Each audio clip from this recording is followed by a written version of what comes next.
I asked 10 chefs to make their favorite soup. Everyone thinks they know how to make soup until they see how a real chef does it. I asked 10 different chefs, from local favorites to global Michelin icons, how they make their favorite soups. You're about to learn the secrets, the techniques, and the flavor bombs behind some of the best soups in the world. From Vietnamese pho to French onion soup and everything in between. We're starting with the legendary Wolfgang Puck, a chef who's earned multiple Michelin stars across his restaurants, and he's showing us how to make his iconic lobster bisque.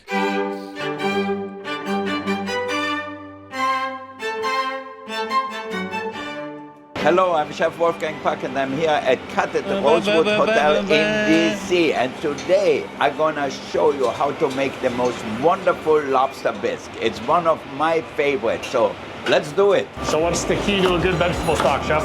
Using all the leftover vegetables. So we're gonna add all and boil it for a while, maybe even a little thyme, bay leaf. The key to making a great lobster bisque is to start with lobster, obviously. You know, and you need live lobster. People get nervous when you kill the lobster, but you know, if they're dead already, don't buy them. We have some live one here. Say goodnight, my friend. The ones that go, they're not okay. You split them in half, like that, and then I'm gonna take. Oh, if they're dead already, don't buy them. We have some live one here. Say goodnight, my friend. Damn! You split them in half, like that, and then I'm gonna take off the tail. Now here you have the stomach. We're gonna take it out. Right.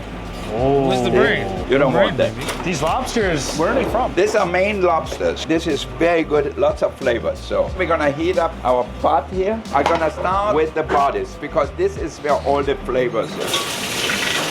And you're putting flesh side down? Yeah, so to sear them, you have all the flavor. So I'm gonna saute them a little bit, just like that. I keep the juice from the lobster here, and I'm gonna add it to my bisque because it's a lot of flavor. Okay. So now I'm gonna add a few garlic cloves, some onions, and carrots. Some celery too, Some Chef? celery too. All right, let me pour some in for you. Okay, good. So now we're gonna saute the vegetables a little bit too. Thyme is very strong, so we just put in a little bit. We don't want to overpower. A bay leaf, fresh tarragon. So now I'm gonna add a little tomato paste. I like it because the color. If you don't add tomato paste, the color would be great. It smells amazing. Yeah. I can't wait. We're gonna add a little white wine. We're gonna cook the wine first a little bit, okay, before we add the stock. Yep. All right, you can see the color is good. The wine is almost reduced. Don't forget to add a little salt. We don't want to put too much salt. And a little spice, cayenne, or you can add a little chili. And a little black pepper too. Look at that. Yeah, you see, now it's starting to come together already a little bit. Very so nice. now I'm gonna add my vegetable stock. We're gonna let it simmer along here. Turn the heat down a little bit after. Taking out the bodies, but I'm gonna put them back in there.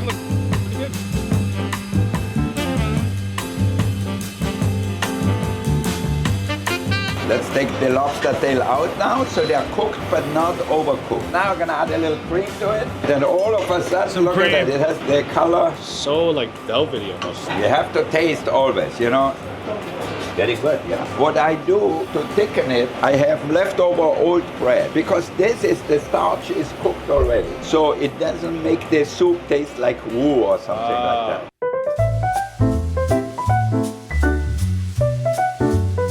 Remaining ingredients. Wow, that smells amazing. All together, and then we strain it one more time. All right, now we're straining? Yeah, we'll strain everything. All that out. One more time? All right. Oh my God. Wow, look how creamy this is looking. Yeah, squeeze everything out, get a ladle, and push that down. Wow, you're pressing all the juice out pretty much. Yeah, that should be good. Wow. Now we're gonna take a little lobster, perfectly cooked the way I like it. We're gonna chop that up a little bit. Easy. Wow. Put a few things in our bowl here. Since it's very rich, we don't need a lot. I love how you can still see some of the ingredients in the bisque. And then if you want to, if you saved your lobster head, you can use that as a little decoration. Beautiful, nice. We have a little fresh herbs, little chives. And if you like it even richer, a little creme fraiche. We made today our famous lobster bisque. It's really the king of all the soup, or the queen of all the soups. You know, it depends if you use Famous or Mill lobsters. Well, Chef, we got to dig in. Perfect bite. Chef, thank you. Oh, wow. Yeah, lot of flavor. You know, it's so creamy, but you can still kind of bite into a little bit of the ingredients. Yeah, I think maybe you should open your own restaurant. You gotta feed the cameraman. The cameraman thing. That's easily one of the best lobster bits I've ever had. Chef Wolfgang Puck, appreciate you. Thank you. Good to have you. So Chef, where did you learn to cook? I learned to cook so long ago, I almost forgot.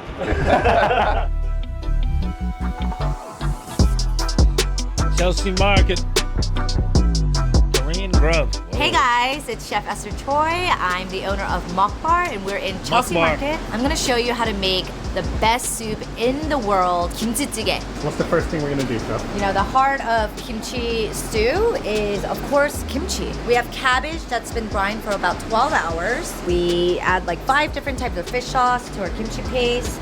Lots of ingredients. This is inspired by my grandmother. And then we're gonna take this kimchi paste and then we're gonna go ahead and just paste it on the Napa cabbage. And obviously with great kimchi, you do have to ferment it. You can make kimchi jjigae with 1 month old kimchi or even like 2 weeks old kimchi, but if you make kimchi jjigae with a year aged 묵은지, it is the bomb. This is more precious than gold, baby. Next thing we do is scallions. Cut scallions. We got the whites and the greens separated. People have their different ways of making kimchi jjigae, but for me, it's always some sort of pork. Kimchi jjigae only has a few ingredients, so every ingredient you use, it's really important to use like the top-notch quality. That's how you get the best jjigae. Now, we're just gonna cut it up into bite-sized pieces. My mom used to make this all the time, at least once a week, and it's my favorite meal. So here we got our beautiful pork, and then we're not gonna waste this beautiful piece of bone either. Actually, when I was a kid, this was my favorite part. Let's cut up our kimchi. It's still crunchy. That's when you know the kimchi was made properly. It's like still has a really, really nice texture. If your kimchi is mushy, you made it wrong. 2 heads here. By the way, this was a gift from my like chef, spicy her personal cabbages, stash kinda. of 묵은지. Shout out to chef. She made this a year ago, you Like guys. spicy If you're cabbages. gifted Nice. 묵은지, you know that you're loved by that person. First of all, kimchi jjigae tastes better in a 뚝배기. 뚝배기 is this like earthenware pot. This might be a little untraditional, but I'm using a little butter. This is very like Korean American, but like my mom always made kimchi jjigae with butter. Okay, so I'm gonna brown some scallion whites. The Remember how we scallion. kept the whites and the greens separated? Like, I'm the kimchi jjigae queen. See, I could eat it every single day. Smelling the scallion. Go ahead and add our pork to this. The pork starts to melt. You know, you really want to get it nice and sauteed. And then at this point, I'm gonna add a little bit of minced garlic. We're gonna add our kimchi. I like a ratio of like 70% kimchi, 30% pork. And the key is kind of want to bury the kimchi to the bottom of the pot, and you're gonna Okay. let it That kind of sounds cool. burn. Oh, I thought that was Wow. So you kind of get a little Yeah. depth of flavor with that? Yes, that's the flavor. You get like that caramelized flavor of the kimchi. It's like smoky slightly. One of the most important parts of kimchi jjigae to me is like the sauteing of the pork and the kimchi. You really want that char. It's key. You know when it's ready when you smell it. Don't mess with it.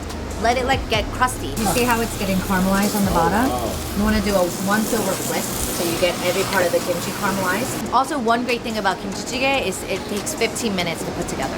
A really, really quick dish. This kimchi is like real top-notch quality. Thanks, chef. Even the kimchi's Yeah. getting toasted a little bit. Toasted, you see like the color of the kimchi is getting a little translucent. Yeah, It's wow. starting to stick to the bottom of the pot. So at this point, there's only a few ingredients in here. So one of the key ingredients High quality in kimchi filtered water jjigae or is that bottled broth, spring and water, it preferably comes from acid very water. good quality water. You really want to be able to taste the ingredients. If you use like a stock, it doesn't have that like 시원한, like refreshing kimchi flavor. I like to fully submerge the kimchi. And how much water do you want to put in the pot, Chef? And actually a good amount of water, the flavor's because what I'm gonna going to do is reduce it and create this like really nice kimchi broth. This looks like the perfect amount of water to me. And then you know that pork bone, we're going to add that. So that's going to impart a lot of like beautiful flavor as well. We're going to reduce this for about 10 to 15 minutes. Let the pork really, really cook through, get very succulent. This soup. So what are you doing here, Chef? Just skimming some of that foam off the top. Gonna taste, yep, see I how like like thick red the broth is.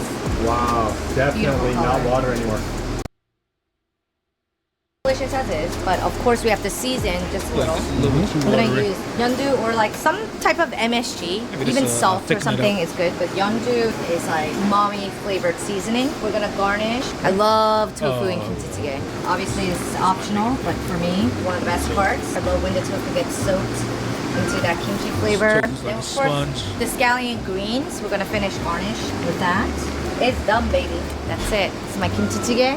All you need is white rice, really good kimchi jjigae, and you'll be the happiest person in the world. See, even off the heat, it's still boiling. Grab it, put it on the stove. It's still bubbling off the stove top. That's why you need the tukbegi. I'm so excited right now. Let's try it. Woo! It's potent. You put not that many ingredients, but it smells so like complex. I think the fermented kimchi just adds so much flavor to it. I'm excited to try it. So I know some people mix in their rice with the soup, the jjigae. I like to kind of take a spoon of rice, one spoon at a time. I don't like my rice getting too soggy, but I do it the way that you said not to do it. I like pour it over my okay, rice. really? Just gotta take a bite right now because I'm like Yeah. dying. I'm salivating. that good. 예술이야. Work of art. This is my bite right here. You get a little bit of pork, a little bit of kimchi, some rice, broth. That broth is so pure. Wow. It has a little bit of that sour note to it because of the fermented kimchi. But it's not overpowering. But it's different though. And I think it's because the quality of that kimchi was so good. This kimchi jjigae is up there. I think it's better than my halmoni's. I'm sorry, halmoni. I love you though. Sorry, Hemi. We love you. Yeah, thank you. 100%. 10 out of 10.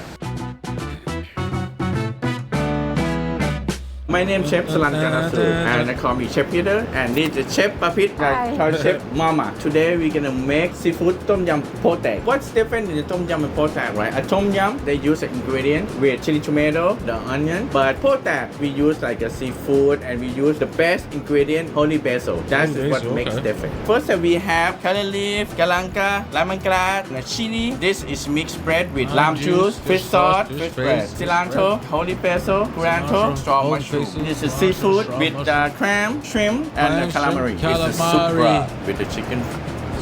Just wait, just come to boil. We put all the herb first, right? Galanka, kaffir lime, and lemongrass. Straw mushroom and the seafood, right? It's very important, right? Then we need to put the shrimp first. Let's boil it a bit. We need to cook. Let's see how the texture and the calamari and the clam is easy to cook. Now all overcook them. You know, that's the best part. Put that.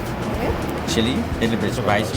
Jalapeno, curanto. Okay, you get like all the smell, all the herb right now. And this is with the fish sauce, mix, and cilantro. How we pick all the ingredient, right? And how fresh all the ingredient. That's really important. When you put the sauce or like a lamb, you can just squeeze a lamb. But every time you taste it, it's always tastes different. Time to pay. That's a plate. That's it. Nice That's how little- you make the best soup in the world. Tom yum potato. It's the best way, right? Eat with white rice. How you get like nice and spicy from that, right? So good. Thank you so much. ลาก่อนขอบคุณครับ Oh, you're in China.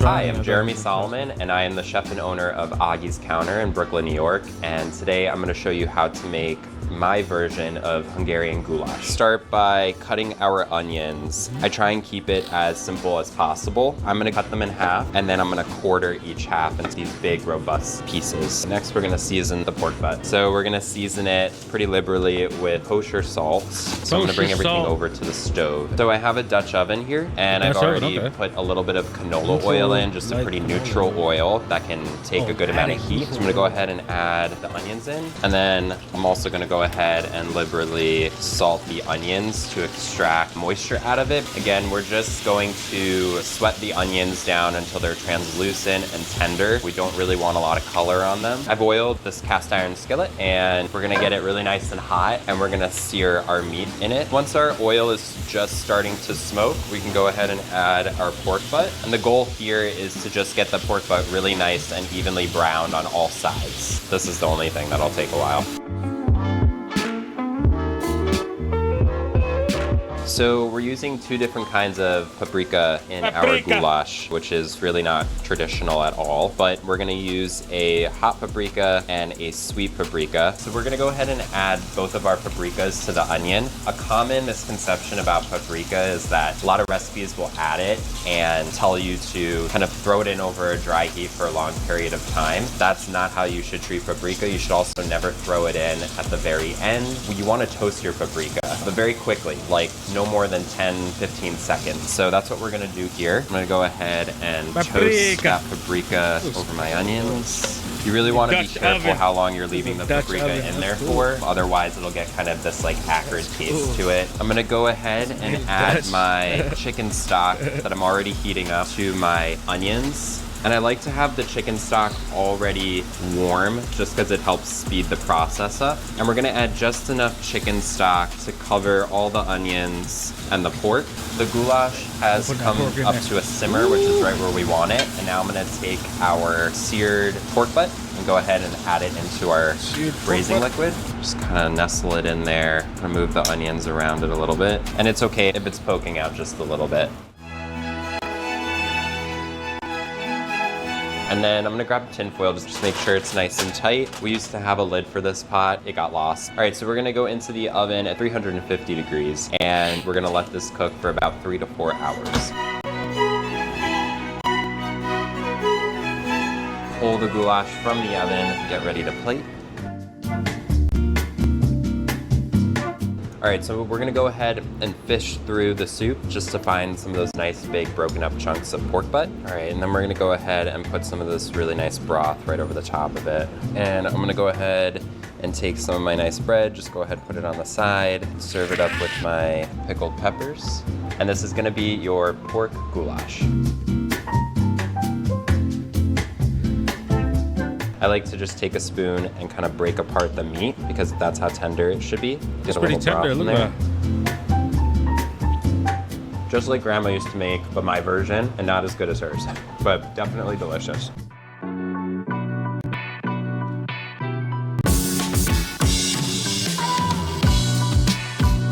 Hi, my name is Whitney. I'm one of the founders here at Roleplay Vietnamese Grill, and this is my mom. She's our head chef, home cook as well too, and today we're gonna show everyone how to make pho. Sometimes when you cook at home cooking is slightly different from when you cook for restaurants. We can't take the same ratio and do this at home is what you're saying. Yeah. We're cleaning the bones just to get all the impurities out and all like the dirty gunk out of it. So right here we have is our femur bones, bone knuckles, and our main oxtail. So people think that when you clean the bones, you're losing all the beef flavor. But you actually don't. Because you're only like taking out all of the outside like gunk, everything inside the bone marrow, inside the bone itself. That's all the good stuff.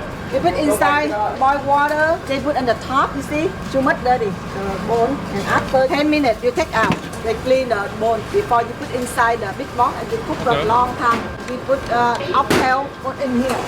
Yeah. We cook the beef inside the water. We cook in here for 10 or 15 minutes and too much dirty. You see, they go on the top. That's why later on you take out the bone and you go to clean one more time. And before you put inside the big box. This is so heavy, I can take out. One of the steps is also to gather all of your spices and all of your ingredients. Everyone has their own like secret ingredient. Steps is also to get coriander, cardamom, anise star, fennel seeds, candied ginger, cinnamon. Gather all of your spices and all of your ingredients. Everyone has their own like secret ingredient, and ours is lemongrass. So there's certain spices that you would toast to get more flavor and fragrance out of it. So normally we would roast the cinnamon, the coriander, the cardamom, the star anise, and the fennel seeds. Put inside the oven. We need to roast for about 5 minutes or 10 minutes. Now what are you doing? You're putting the spice in the bag? Yeah, you put in the bag and after that you put inside the pot. After that easy, you take out like this, you know. If you put inside the water, it's very hard for you to take out. Everything go down in the bottom. Tie the bag. All right, so Tony, what is the reason you're toasting all of these ingredients first? So it gets it a little that char flavor. Also, it sweats all of the onions, ginger, and all the shallots out. So when you put it straight into the broth, release all the sweetness and aromatics. Okay, beginning you put water, and after that you put bone inside here.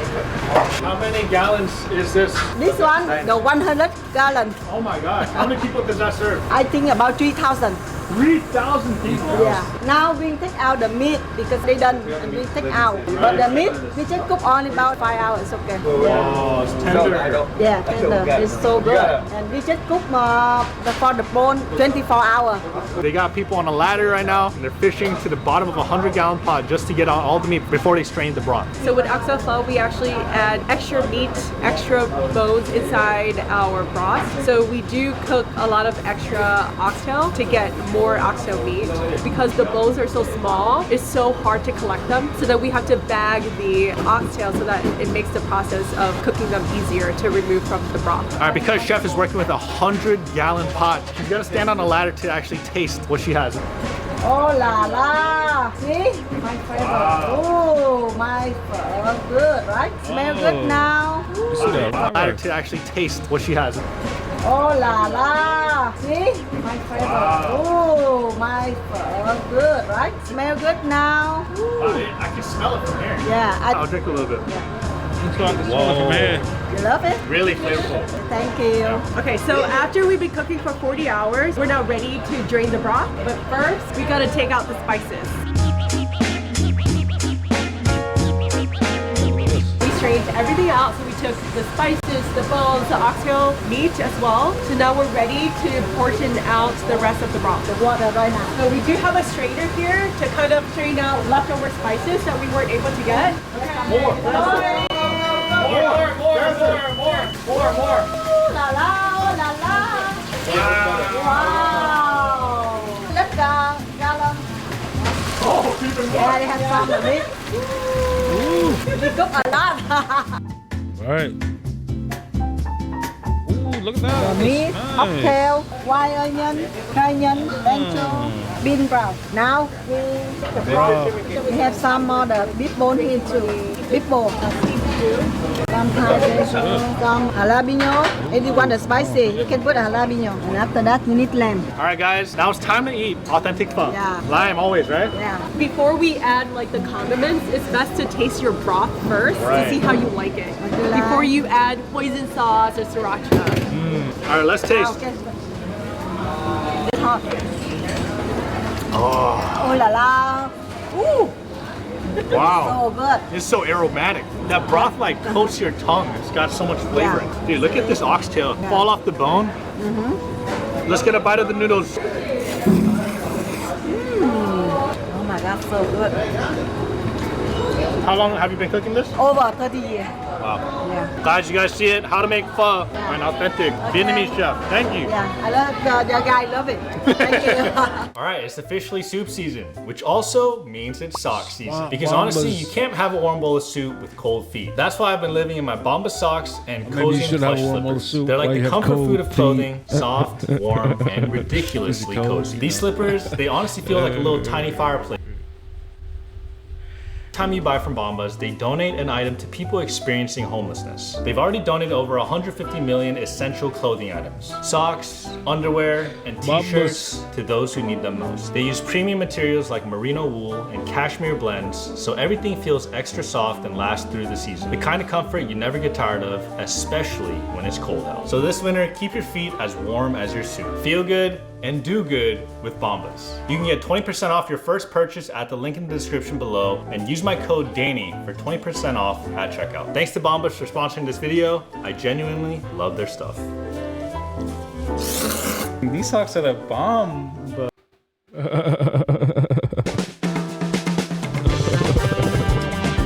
Hey, my name's Eric. I'm the chef at Peking House here in Chinatown. And today we're gonna make my favorite Chinese soup, chicken wonton noodle soup. All right, let's get it. Just careful with these steps.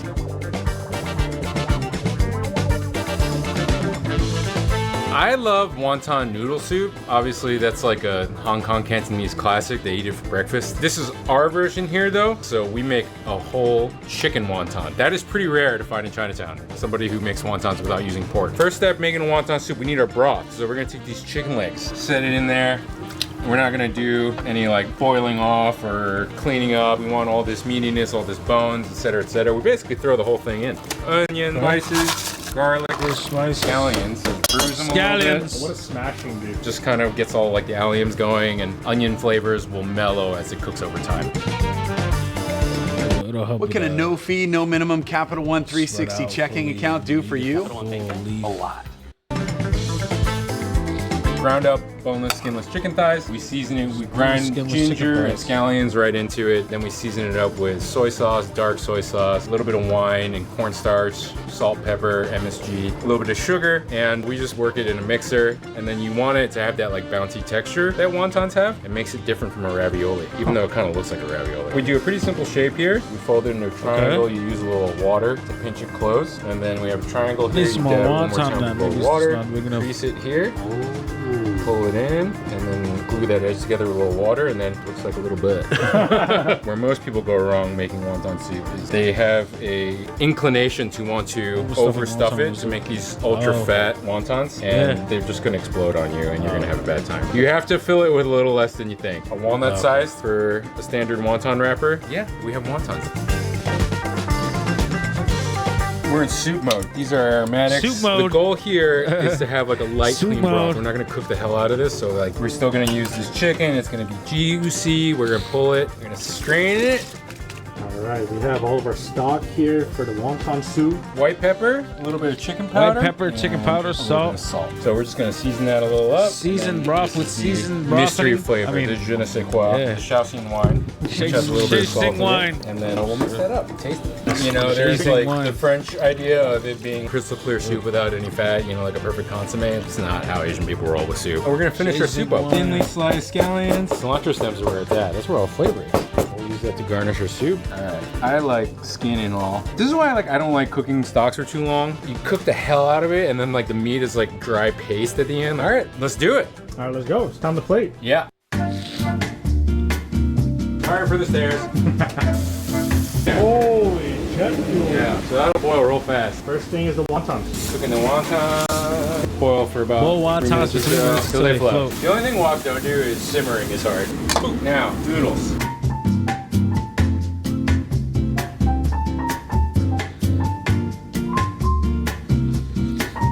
Super hot. Pulled chicken.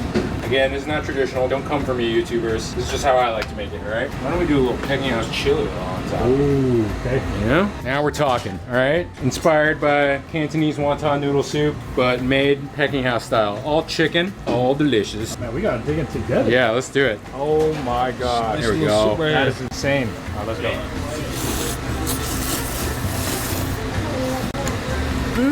It's good. You're not joking about being the best wonton soup in the universe. That's Ever. legit. In the history of the universe. I applaud you for got the wonton one-handing here. this. Oh my gosh. Simple, delicious. May I sip some Please. broth? How's the broth? Good? No, it's amazing, man. Honestly, Yeah, nice and light. you Not put like too a lot strong. of love into that, and those little touches, even your own chili oil you put in, wonton you wrap in front of me. Bro, 10 out of 10. Appreciate you, brother. Best wonton I've ever had. Thank you say very that much. for everything you make. We made some magic happen today, you know? All right. Hey, some magic On to the happened next. today. Let's go.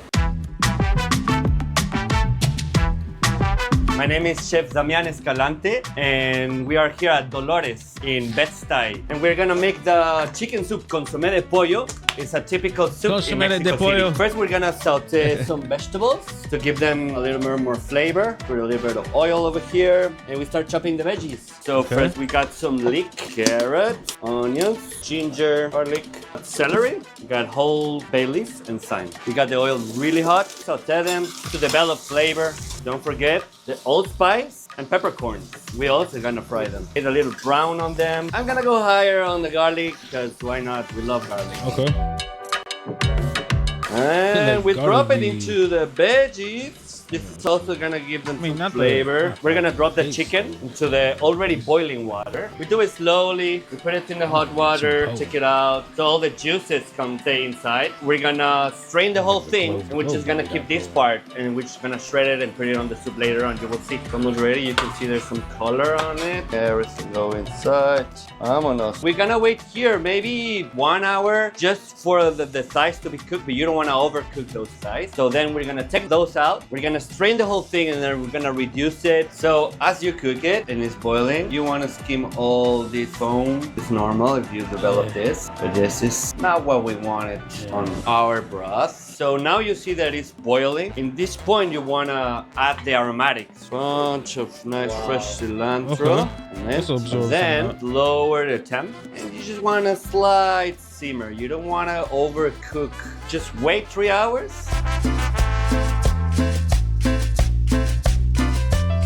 So it's been 3 hours now. Let's check the broth. Yeah, this is what we want. So now we're gonna plate it. First, of course, we got our nice bowl. Chicken stock with garbanzo.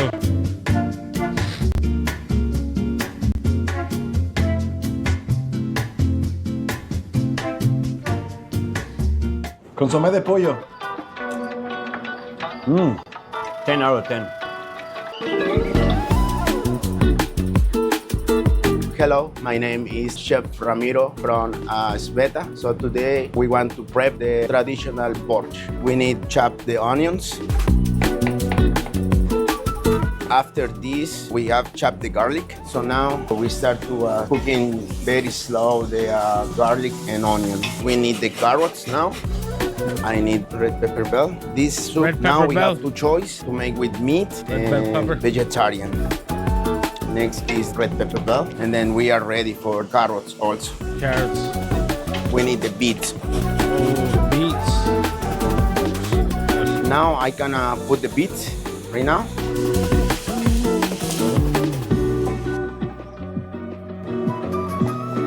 These are fries? Oh, so we need the potatoes. Potatoes. So we need tomato paste, just a little bit, and then we need the water, and then just a little bit white vinegar. So it's nice color and everything. So now we have to waiting for cooking the potatoes. So after like 10 minutes, so now we have ready the porch. This is the last thing, cabbage. So now we have to wait in like 15 minutes for the soup. But you see the color is different. Now we have to finish with some dill. Finish with dill. Okay, so now we're gonna plate it. Borscht. So with the red, oh, that's probably good actually. I like that. This is the traditional porch from Sveta.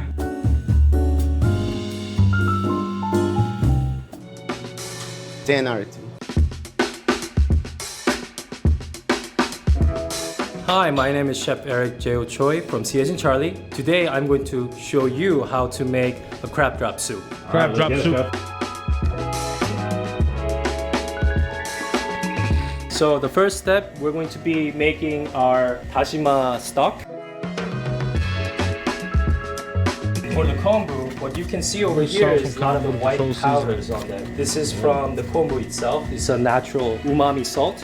But for this step, we wanted to rinse out as much salt from the kombu as possible because we wanted to control the seasoning ourselves.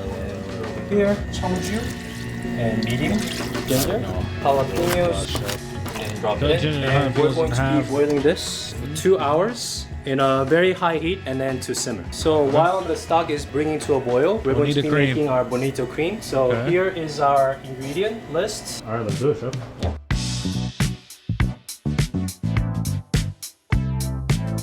Hey, heavy cream going in the pot. The mirin, salt. Once it begins to boil, we're gonna turn off the heat and we're gonna add our bonito flakes. And we're just putting the bonito flakes inside the heavy cream so that it can infuse all the components into the heavy cream. We're gonna have our chili oil making the process. When the oil is heated up to about 300 Fahrenheit, we're gonna add the mixtures for our tadegi recipe. This process is done with just the heated oil. We don't want to put it on the fire. We don't want the oil for the dadegi to burn. Rather, we wanted to play it safe by just letting the residual heat do the work. And we're going to be steeping this chili oil. We're just going to be using only the oil itself. So we're going to have a China cap and a chinois. Ready? Chinois? Yeah, Chinois. it's so red. Delicious. Okay, what are we doing now, Chef? So once the kombu has been simmered for 2 hours, we're going to steep it. A lot of hard work there, Chef. So now we're going to be putting into a pot back again. Okay, now we're going to start assembling our soup. Yeah, salt, black pepper. Salt, just black a little pepper, more water. Since we're going to be boiling this. Okay. So we're going to put this lump crab meat in the kombu stock. Tastes good. We're going to have our cornstarch slurry and then make it as a thickener for our soup. Okay, we have a kombu stock going with the crab meat heating up. Now what are we going to do, Chef? So to activate the cornstarch slurry, we're going to pour over this mixture. How's our consistency looking, Chef? Great amount for our crab drop soup. So now we're going to be doing our assembly. You will put it in our latte cup. Latte cup? Oh. This will be our silicone tofu that has been heated. And then we're going to be adding our Holy Trinity mix that has been sweated, our house-made chili oil from Tadegi. And then this is where it gets very fun. So we're gonna be having our bonito cream, and then we're gonna whip it up, and then we're gonna cover this soup as if it. That looks like it should be served at a cafe. Yeah. The last touch will be our Old Bay seasoning. It gives a little more southern touch to it. So this will be Old Bay our seasoning. crab drop soup at C as in Charlie. Wow. Yeah, let's dig in. Whoa. Not the crab drop soup. Crab drop soup. First time trying. I don't know why it looks cold. Oh, wow. Dude. Came out great. That's so refreshing. You know that cream, it's almost like a whipped cream kind of. Yeah, yeah, It's yeah. just like that. It's like got a little sweetness to it. What made it sweet? The mirror. Oh, wow. It tastes like clam chowder if you didn't know the other ingredients. So the intention was from sundubuchige, but then again, it kind of tastes like clam chowder, which is also southern staple. Clam We have chowder. a terminology for Korean. It's called kalkare, which is like kalkare. spicy, but afternote is like cool breeze. That's what Okay. we want in our Korean soup cooking. Wow. Chef, I'm really impressed. Thank you. 10 out of 10. Yeah, thank you. Le Diplomate. Hey guys, I'm Chef Greg here at Le Diplomat. We're here to make the best soup, French onion soup, my favorite. French onion soup, French onion soup, man, that's classic. Like Willy Wonka in the Chocolate Factory, this is the heartbeat right back here. Look at all these mushrooms behind me. How many French onion soups do you guys do a year? A year, we sell about 200 a day. I have all my mise en place here. I have butter first, get that all melted. Now you see the butter's all bubbling in there. Let's add our onions. It fills up the pot. It really does, but you'll be surprised how much it cooks down. What's the key to cooking down a good French onion soup? Salt, when you add your onions in here, the salt will draw the liquid out of the onions, dry them out a little bit faster, and you'll get a faster caramelization. So start it off fast and then ease it off. So I'm doing a small batch for you all today. Okay, but my small batch, chef is small getting batch. ready to make a giant batch. So it's 100 pounds of onions. 100 pounds of onions in French onion soup. This is the foundation, good stock. We make veal stock and chicken stock. Our chicken stock has chicken feet in it. Same thing with the veal stock. This never gets shut off. It's the foundation. Let's check on those onions. Don't want them to burn. You can see down in here, all that water is leaching out because of that salt. The water has started to evaporate off. Now, everything from here on out is going to be color. So we're starting to see a little bit of thickage, starting to see a little bit of caramelization here. When the onion starts sticking, is there anything that you need to do or look out for? Just keep mixing them around. If it's sticking to the bottom of the pot, pull the onions off, wash the pot, start over. Don't start the onions over, just clean the pot. So every time a little bit caramelizes, it really spreads out. So you can see, I mean, when we started, these were super white. We're gonna get even deeper. Just add a little bit. So from here, things are gonna happen pretty quick. Look at that, it's like This onion. Go ahead, and we're gonna add our flour. Now this is gonna get real sticky. Just make sure it's all incorporated. Next step, we're gonna add our alcohols. First one is white wine. So all of that color on the outside of the pot is now deglazing, and it's gonna even get more clumpy, but you're really just cooking off the alcohol. So we're gonna add the sherry wine. So we're cooking that alcohol off. All right, so at this point in time, you can kind of turn the heat down. I wouldn't go as far as medium, but maybe medium high. This is chicken stock. We just keep deglazing. Go ahead, we'll add our chicken stock. Now that we've added the chicken stock, we have to put this sachet back in there. As this soup cooks, that is what is gonna help with the flavor. Next step is add the veal stock. We're gonna reduce, that is what is gonna help with the flavor. Next step is herb sachet. Oh. As this soup cooks, that is what is gonna help with the flavor. Next step is add the veal stock. We're gonna reduce this by half. All right, so once it's reduced, this is sherry vinegar reserve. Okay. It's really much more pungent and fortified than your regular sherry vinegar. Taste it. It's like a punch of flavor, but also a lot of acidity. A lot of acidity, yep. And this really spreads through the soup. So we do this at the very end. Okay. We are almost ready. Stir it once in a while now, just because you don't want anything to sink to the bottom. Now let's make you an onion soup. This is the master, Fredo Chavez Excellent Onion Soup. This is your finished product. We have these leftover baguettes that we make into crostinis. These are dressed with a little bit of salt. We put 2 of these in here. This is super important. Sliced provolone cheese. So we want to create a seal over the top. This is a blend of Gruyere and provolone mixed together. We're putting this right on top, right in the center. This is the secret. The Parmesan cheese, if you put it around the outside, just a really nice thin layer, so that once this cooks, it gets all crispy and crunchy, but the cheese itself is coming around the outside. The outside is called the experience. The experience of the onion soup is all that cheese on the outside of the crock. That's my favorite part.